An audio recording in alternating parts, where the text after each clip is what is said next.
Tea கடை kitchen சொந்தங்களுக்கு வணக்கம். இன்றைக்கி பார்த்தீங்கன்னா நல்ல புசு புசுன்னு டென்னிஸ் பால் மாதிரி காளான் போண்டா எப்படி செய்யலான்னு தான் பார்க்க போகிறோம். காலையில் நேரத்தில் டீ குடிக்கிறதுக்கும் சரி, ஈவினிங் டைமில் ஸ்நாக்ஸ் சாப்பிட்றதுக்கும் இந்த காளான் போண்டா உங்களுக்கு ரொம்ப பெர்ஃபெக்டாக இருக்கும். இது வரைக்கும் இந்த காளான் போண்டா நீங்கள் செஞ்சுருக்க மாட்டீங்க. அது மட்டும் இல்லாமல் கேள்விப்பட்டிருக்கவும் மாட்டீங்க. இந்த காளான் போண்டாவை நம்ம டீ கடை கிச்சனில் ஒரு டிஃப்ரெண்ட்டாக இன்றைக்கி பண்ண போகிறோம். எப்படி பண்ணணும் அப்படிங்கிறத பார்க்குறதுக்கு முன்னாடி மறக்காமல் இந்த வீடியோக்கு ஒரு லைக்கை மட்டும் போட்டுருங்க. வணக்கம். நீங்கள் நம்ம டீ கடை கிச்சன்லேருந்து எப்போவுமே போண்டா, ஆனால் இப்போ போட போகிற போண்டா வித்தியாசமான போண்டா, சூப்பரான போண்டா. அதுக்கு இன்றைக்கி நம்ம வந்து காளான் எடுத்திருக்கோம். காளான் வந்து ஒரு பாக்கெட்டு 200 கிராம் எடுத்திருக்கோம். இன்றைக்கி காளான் போண்டா தான் போட போகிறோம். ஆனால் காளான் போண்டாவிலே இன்றைக்கி நிறைய டிஃப்ரெண்ட் இருக்குது. எப்பயும் போல் கிடையாமல் இன்றைக்கி டிஃப்ரெண்ட் நிறையா இருக்குது. அதனால் வீடியோ ஸ்கிப் பண்ணாமல் பாருங்கள். இப்போ நம்ம தண்ணியில் போட்டு காளானை சுத்தப்படுத்திக்கலாம். இந்த மண் மாதிரி இருக்கக்கூடியது எல்லாத்தையும் நல்லா இந்த வலுவலு பகுதி லேசாக இருக்கும், அதை மட்டும் நல்லா சுத்தப்படுத்திடுங்க.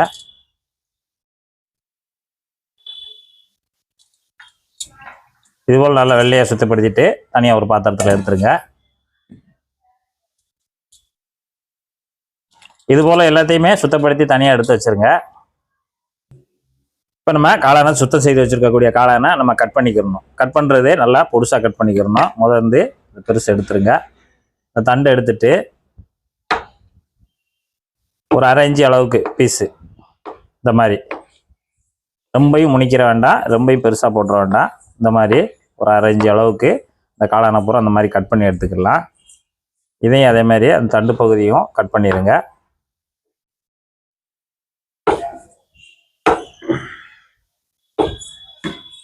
இதுபோல் நம்ம இருக்கிற எல்லா காளானையும் நல்லா சூப்பராக கட் பண்ணி எடுத்துக்கோங்க.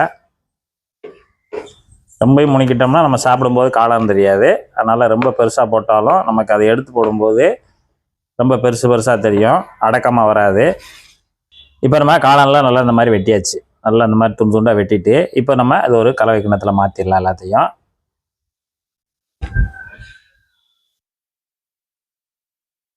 இதுக்கு தேவையான உப்பு ஒரு 1/2 டீஸ்பூனு தூள் உப்பு, 1/4 டீஸ்பூன் மஞ்சள் தூள், 1 டீஸ்பூனு தனி மிளகாத்தூள், ஒரு 1/2 டீஸ்பூனு கரம் மசாலா.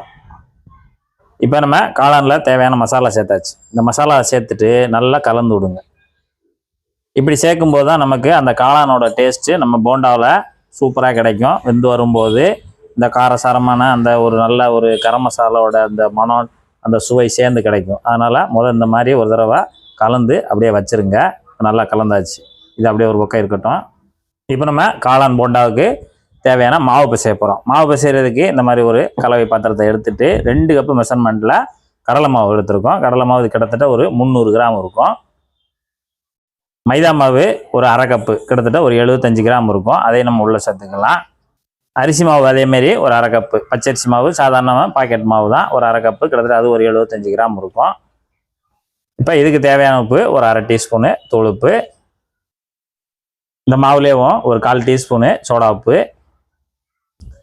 இப்போ நம்ம உப்பையும் அந்த 3 மாவையும் சேர்ந்து நல்லா ஒரு தடவை கலந்து கொடுத்துருங்க. நல்லா கலந்தாச்சு. கலந்ததுக்கு பிறகு இதில் 2 டேபிள் ஸ்பூனு ஆயில், பொரிக்கிறதுக்கு வச்சுருப்போம்ல சன்ஃப்ளவர் ஆயில் 2 டேபிள் ஸ்பூனு.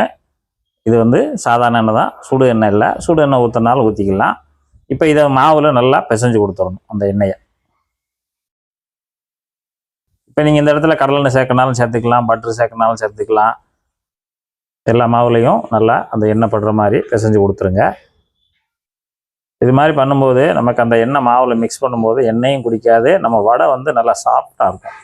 சாப்பிடும்போது ரொம்ப மென்மையாக இருக்கும், அந்த எருவலாக இருக்காது. அந்த இதுக்கு தான் இந்த மாதிரி டைப்பில் நம்ம இன்றைக்கி ரெடி பண்ணிக்கிட்டு இருக்கோம். இப்போ நம்ம மாவு நல்லா கலந்தாச்சு. நல்லா இந்த அளவு கலந்த உடனே இது அப்படியே ஒரு பக்கம் இருக்கட்டும். இப்போ நமக்கு அந்த காளானில் மசாலா தடவி நல்லா 10 நிமிஷம் நல்லா ஊறிடுச்சு. இப்போ ஊறின பிறகு 3 பெரிய வெங்காயம் நல்லா பொடுசாக வெட்டி வச்சுருக்கோம். அதை நம்ம உதுத்துட்டு இதில் சேர்த்துடலாம். இப்போ நம்ம ஏற்கனவே வத்தல் பொடி சேர்த்துருக்கோம் மசாலாவில், அதனால் அதை ஈக்குவல் பண்ணி கணக்கு பண்ணி காரத்துக்கு நான் 4 பச்சை மிளகா நல்லா பொடுசாக ரவுண்டாக வெட்டி வச்சுருக்கேன். அதையும் நம்ம இதில் உள்ளே சேர்த்துடலாம். இங்கே இஞ்சி ஒரு 25 கிராம் எடுத்து நல்லா பொடுசாக சுத்தம் பண்ணிட்டு வெட்டி வச்சுருக்கேன். அதையும் நம்ம உள்ளே சேர்த்துடலாம்.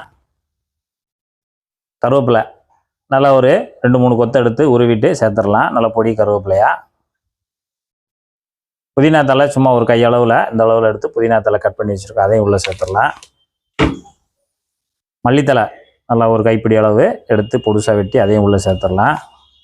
பூண்டு ஒரு 25 கிராம் பூண்டு நல்லா காஞ்ச தொலியை மட்டும் நீக்கிட்டு நல்லா நச்சு வச்சுருக்கோம். அந்த மாதிரி நம்ம நல்லா நச்சு வச்சுருக்கோம். அதையும் நம்ம உள்ளே சேர்த்துடலாம்.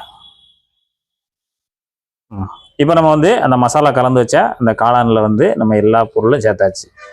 இந்த வெங்காயம், பச்சை மிளகா, கருவேப்பிலை, மல்லி எல்லாம் சேர்த்துட்டு அந்த மசாலாவோடு சேர்த்து காளானோடு சேர்த்து நல்லா மிக்ஸ் பண்ணி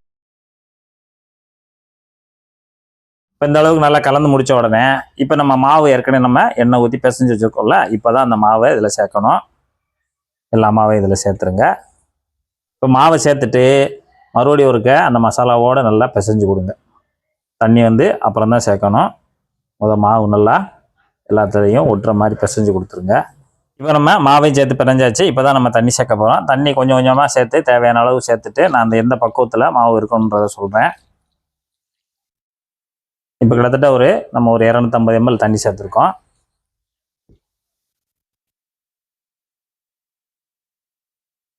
இப்போ நம்ம கிட்டத்தட்ட ஒரு 300 ml தண்ணி தான் நமக்கு தேவைப்பட்டிருக்கு. 300 ml தண்ணியை ஊற்றிட்டு நல்லா இந்த மாதிரி பிசைஞ்சுக்கணும். ரொம்ப மாவோட பிசைஞ்ச அந்த பக்குவம் எப்படின்னா இந்த மாதிரி இருக்கணும். இப்படி எடுத்து போடும்போது இப்படி நல்லா எண்ணெயில் எடுத்து போடும்போது நல்லா பக்குவம் இப்படி உருட்டி எடுத்து அப்படி ஃப்ளோவாக அப்படி போடுறதுக்கு நல்லா இருக்கணும். இப்போ இந்த சமயத்தில் வந்து நான் ஒரு 2 பொருள் போட வந்து விட்டுட்டேன். அதை நம்ம இந்த இடத்துல சேர்த்துக்கலாம். 1 டீஸ்பூனு சின்ன சீரகம், பெருஞ்சீரகம் 1 டீஸ்பூன். இப்போ மறுபடியும் எல்லாத்தையும் நல்லா கலந்து கொடுத்துடலாம். ஏன்னா அந்த சோம்பு, ஜீரகம் அதெல்லாம் வந்து இந்த போண்டாவுக்கு நம்ம சேர்த்தோம்னா தான் நல்லாயிருக்கும். அது நமக்கு தயாராகிடுச்சு. இப்போ நம்ம போண்டாக்களாக போட்டு எடுத்துடலாம். எண்ணெயோட சூடு வந்து கொஞ்சம் நல்லா இருக்கணும். எண்ணெய் வந்து நல்லா சூடானோடனே அடுப்பு மீடியத்தில் வச்சுக்கோங்க. இப்போ நம்ம போட்டு எடுக்கலாம். எண்ணெய் நல்லா சூடாகிடுச்சு. கையில் வந்து லேசாக தண்ணியை தொட்டுட்டு தொளிச்சிருங்க. தொளிச்சுட்டு தேவையான அளவு மாவு எடுங்க. சின்ன சின்ன உருண்டையாலும் போட்டாலும் போதும். அப்படி கொஞ்சமாக அப்படி எடுங்க. அப்படியே லேசாக அந்த பக்கம் அணைச்சிட்டு அப்படி எடுத்துட்டு மெதுவாக கொண்டு வந்து அப்படியே மெதுவாக இறக்கிடுங்க. சின்ன சின்ன உருண்டைகளாக எடுத்து போட்டுருங்க.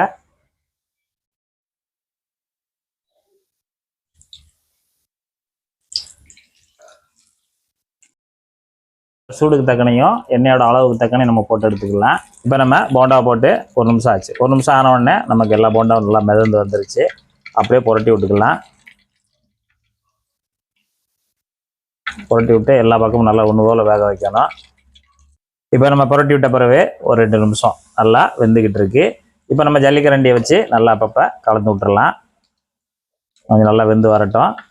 அப்படி எண்ணெயில் சுற்றியே விடுங்க. ஏன்னா அது போண்டா உருண்டுக்கிட்டே இருக்கும். அதனால் நம்ம அப்படியும் ஜல்லிக்கரண்டியை வச்சு இப்படி எண்ணெயை சுற்றி விட்டோம்னா எல்லாம் ஒன்று போல் எல்லா பக்கமும் வெந்து வந்துடும். இப்போ நமக்கு எண்ணெயில் போட்டு கிட்டத்தட்ட ஒரு 5 நிமிஷம், அதாவது அந்த மீடியமான ஹீட்டில் 5 நிமிஷம் நமக்கு பார்த்தாலே தெரியும். நல்லா வெந்து அந்த ப்ரௌனாக வந்த உடனே நம்ம எல்லா வடையும் அரிச்சு எடுத்துடலாம்.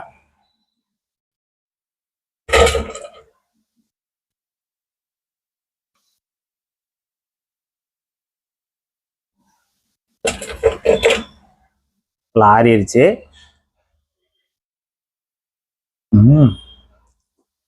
டேஸ்ட்டு நல்லா காரசாரமான அந்த ஒரு மசாலா வாடையோடு சேர்ந்து நல்லா அந்த காளானோட டேஸ்ட் அப்படியே வருது.